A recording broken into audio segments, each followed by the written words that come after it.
L'homme charnel ne pense qu'à lui-même et croit toujours avoir raison. Non seulement il se limite à examiner les choses en surface, Mais il ne prend jamais le temps de s'examiner lui-même. C'est comme laver sa voiture tous les jours sans jamais regarder l'état du moteur. tandis qu'un homme spirituel cherche à s'éclairer afin d'éclairer les autres. Regardons par ces exemples la réaction d'un homme charnel contre celle d'un homme en esprit. D'accord. Premier exemple, acte 4, versets 29 à 31. Les disciples demandent plus de puissance afin d'accomplir plus de miracles en son nom. C'est le genre de verset qu'un homme charnel ira chercher pour ses prières. Pourquoi cherche-t-il plus de puissance? Pour se faire remarquer. Hé les amis, est-ce que vous voyez les miracles que je fais? Toi, esprit impur, au nom de Jésus, je te commande de partir. Aucun esprit ne me résiste. Leur cœur recherche avant tout ce qui nourrit la chair. En revanche, un homme en esprit est une personne qui craint Dieu et qui fait attention à ne pas blesser son prochain, même par erreur. Un homme en esprit se demandera s'il en est capable de posséder une telle puissance. Quel impact et quelles conséquences cela peut-il avoir sur lui et sur son environnement? Il comprendra alors que posséder un tel pouvoir peut le rendre orgueilleux. Ou le pousser à monnayer les guérisons et les prophéties. En ce moment, il ne sera plus en train de faire l'œuvre de Dieu par amour, mais par intérêt personnel. Il refusera donc cette puissance si son cœur n'est pas prêt, afin de travailler son orgueil, de se détacher de l'amour du matériel et d'apprendre à aimer son prochain. Waouh, bravo! Qu'est-ce que c'est beau! Même s'il avait cette puissance, le jour où il se rendra compte que son cœur a changé, il préférera se retirer pour un temps, Afin de remettre de l'ordre dans sa vie spirituelle et de revenir à Jésus. En vérité, un véritable homme spirituel ne regarderait même jamais ce verset, car il sait que la puissance se cache dans la sainteté. Chaque jour pour lui est une occasion de se purifier davantage.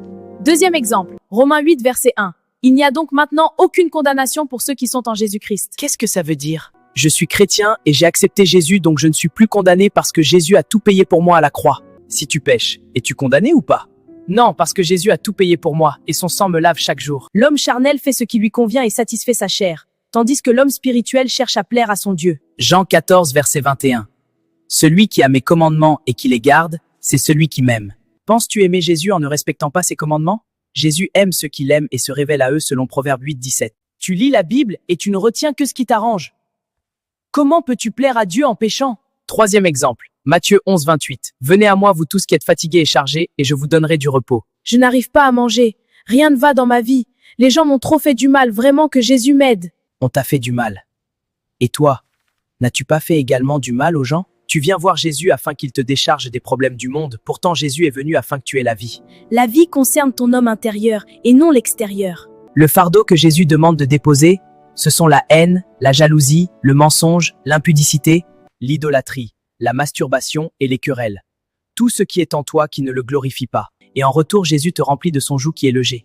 Il s'agit de l'amour, la joie, la paix, la vérité. Quand Jésus dit qu'il est le chemin, il parle en esprit. Le chemin dont Jésus parle est quelque chose d'invisible, c'est spirituel. Et un homme charnel voit le chemin comme quelque chose de physique. Pour lui, puisqu'il connaît Jésus, il connaît le chemin. Et comme son voisin ne connaît pas Jésus, alors son voisin est perdu. Entre-temps, Jésus le cherche dans le spirituel et ne le voit pas. Il est confortablement assis dans le monde physique. Le chemin dont Jésus parle, c'est la vérité, l'amour et la droiture en toi. Et si ton voisin les a donc, Jésus connaît ton voisin?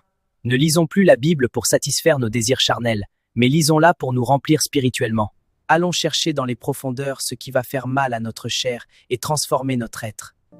Que la gloire revienne au Seigneur. Amen.